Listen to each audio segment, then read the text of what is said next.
Dear students, welcome to our new English lesson. In the last class, we learned what is modifier, what is post modifier, and what is pre-modifier.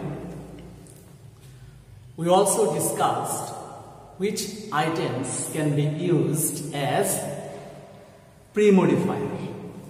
অর্থাৎ গত ক্লাসগুলোতে আমরা শিখেছিলাম post modifier, pre modifier এগুলো সম্পর্কে ধারণা নিয়েছিলাম এবং শিখেছিলাম কি কি বিষয় প্রি মডিফায়ার হিসেবে ব্যবহৃত হতে পারে।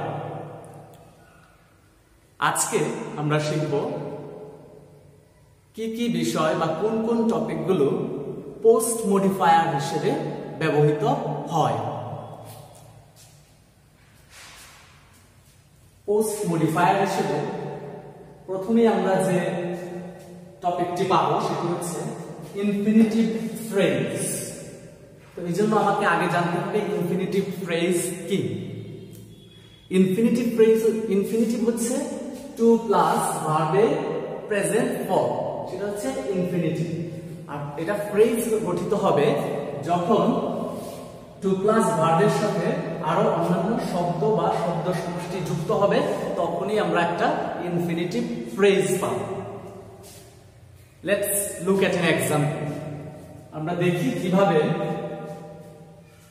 ইনফিনিটিভ ফ্রেজ পোস্ট মডিফায়ার হিসেবে ব্যবহৃত হচ্ছে। His plan to start the business ended in smoke. অর্থাৎ তার পরিকল্পনা, his plan, তার পরিকল্পনা। কি পরিকল্পনা? তার পরিকল্পনা হচ্ছে টু স্টার্ট দ্য বিজনেস, অর্থাৎ ব্যবসাটি শুরু করার যে পরিকল্পনা এন্ডেড ইন স্মোক, ব্যর্থতায় পর্যবসিত হয়েছে। তো এখানে আমরা দেখতে পাচ্ছি তার পরিকল্পনা, সেটা কি পরিকল্পনা সেটা জানার জন্য আমাদের কি করতে হয়েছে, একটা ইনফিনিটিভ ফ্রেজ আনতে হয়েছে যেটা এই প্ল্যানকে মডিফাই করছে। কি পরিকল্পনা? টু স্টার্ট দ্য বিজনেস, ব্যবসা শুরু করার পরিকল্পনা। আরেকটি উদাহরণ দেখি। He made an attempt to escape punishment. He made an attempt, সে চেষ্টা করেছিল, সে একটা প্রচেষ্টা করেছিল টু এসকেপ পানিশমেন্ট, অর্থাৎ সে একটা প্রচেষ্টা করেছিল কি করতে? টু এসকেপ পানিশমেন্ট, অর্থাৎ শাস্তি এড়ানোর জন্য একটা প্রচেষ্টা করেছিল। তো এই যে প্রচেষ্টা করেছিল সেটা কি প্রচেষ্টা? এই প্রচেষ্টাটাকে বিশ্লেষণ করার জন্য আসলে কি একটি infinitive phrase two escape punishment. এই যে টু প্লাস ভার্ব প্লাস অন্য শব্দ, এইভাবে প্ল্যান এবং অ্যাটেম্প্টকে এই দুটো ইনফিনিটিভ ফ্রেজ ওদের পরে বসে, প্ল্যানের পরে বসে, অ্যাটেম্প্টের পরে বসে মডিফাই করবে, যে কারণে এদেরকে বলা হচ্ছে post modifier. Now come to the next topic and it is present participle phrase.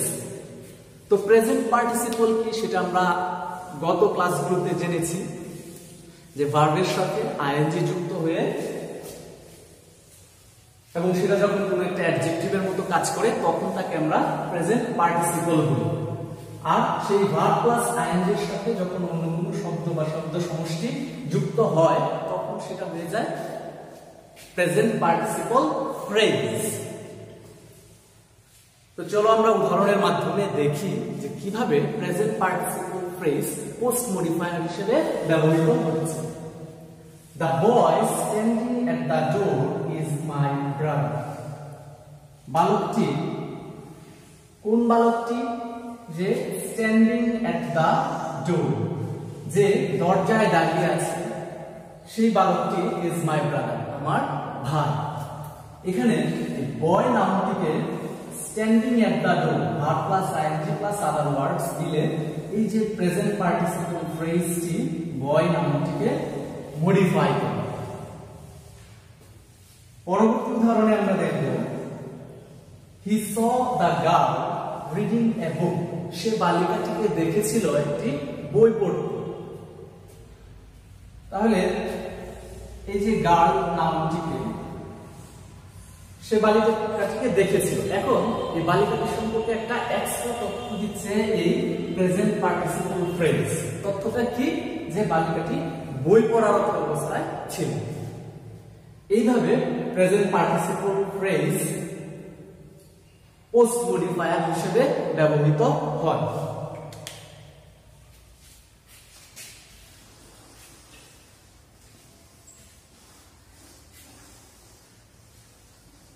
আমরা এখন পরবর্তী পয়েন্টটি দেখব।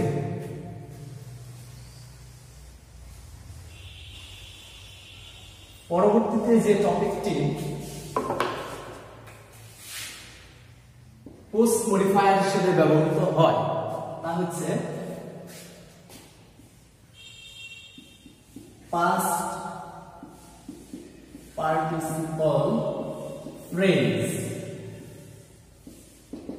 Past participle phrase. Past participle phrase কিভাবে গঠিত হয়?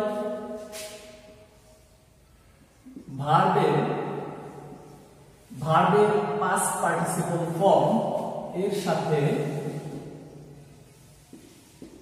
অন্য কোন শব্দ বা শব্দ সমষ্টি যুক্ত হয়ে past participle form past participle phrase গঠিত হয়।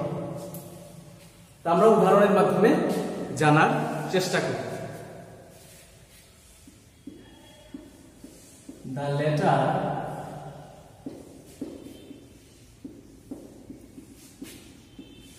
signed by the principal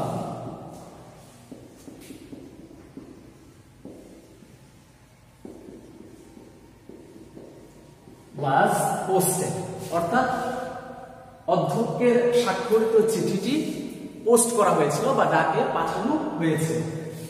তো এই যে লেটার, সেই লেটারটি কোন লেটার সেটা বোঝানোর জন্য আমরা কি করেছি? একটি পাস্ট পার্টিসিপল ফ্রেজ ব্যবহার করেছি, সাইন্ড বাই দ্য প্রিন্সিপাল।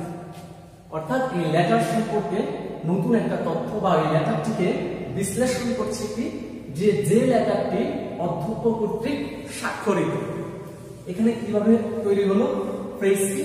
ভার্বের পাস্ট পার্টিসিপল সাইন এর পাস্ট পার্টিসিপল সাইন, এই সাইনের সাথে অন্যান্য শব্দ যুক্ত হয়ে এটি একটি পাস্ট পার্টিসিপল ফ্রেজ হলো। এইভাবে এটি কি করলো? লেটারটিকে বিশ্লেষণ করলো। Let's look at another example.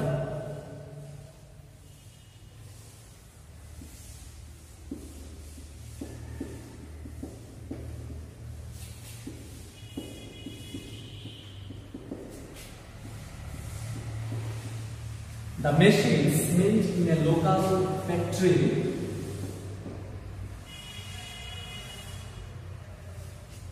are working well. The machines made in a local factory are working well. তাহলে কি বোঝাচ্ছে? যে মেশিনগুলো made in a local factory are working well. এই মেশিনগুলো কি? made in a local factory, অর্থাৎ এগুলো একটা স্থানীয় কোম্পানিতে তৈরি করা যে মেশিনগুলো সেগুলো ভালো কাজ করছে। তো এই মেশিনগুলোকে কিভাবে বর্ণনা করা হলো? কোন মেশিনগুলো? Made in a local factory.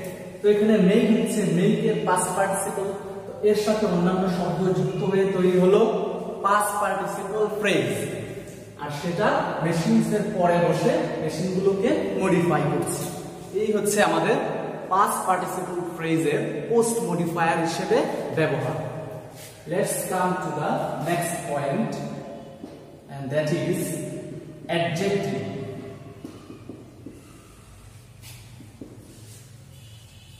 আগের ক্লাসে আমরা দেখেছিলাম কিভাবে অ্যাডজেক্টিভ প্রি মডিফায়ার হিসেবে ব্যবহৃত হয়।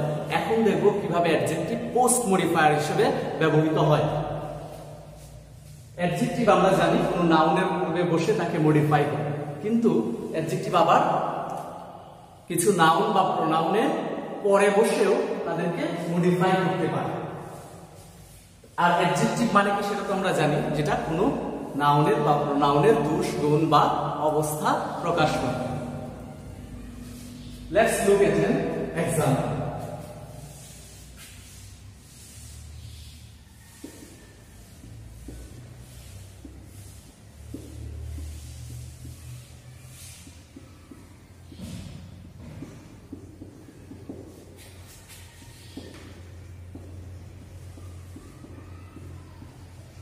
All the members present in the meeting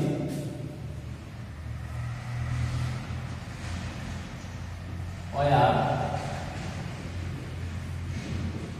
against the proposal. অর্থাৎ মিটিং এ উপস্থিত প্রত্যেক সদস্যই were against the proposal, অর্থাৎ তারা একটা প্রস্তাবের বিরুদ্ধে ছিল। তো এখানে all the members, সদস্যরা, কোন সদস্যরা? যারা present in the meeting were against the proposal। তো এখানে এই প্রেজেন্ট অ্যাডজেক্টিভটি অর্থাৎ এই মেম্বারদের অবস্থা প্রকাশ করছে। মেম্বাররা এখানে উপস্থিত, মেম্বারদের অবস্থা হচ্ছে সেখানে তারা উপস্থিত। এই যে প্রেজেন্ট অ্যাডজেক্টিভটি কি করলো? মেম্বার এর পরে বসে মেম্বারকে মডিফাই করছে। এইভাবে অ্যাডজেক্টিভ পোস্ট মডিফায়ার হিসেবে ব্যবহৃত হলো। Let's look at another example.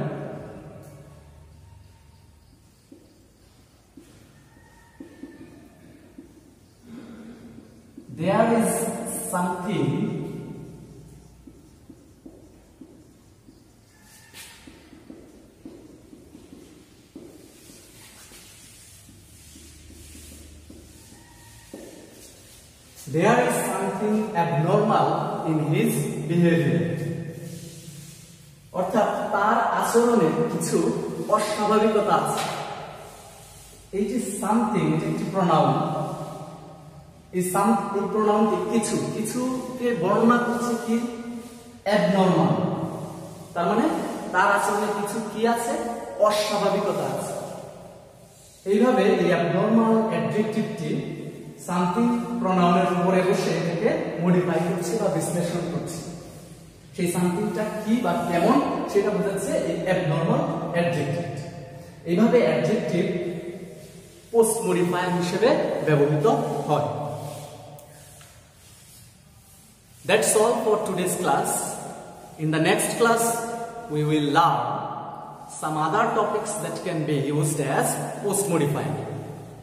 পরবর্তী ক্লাসে আমরা শিখব আর কি বিষয় পোস্ট মডিফায়ার হিসেবে ব্যবহৃত হতে পারে। ধন্যবাদ সবাইকে আজকের ক্লাসে থাকার জন্য।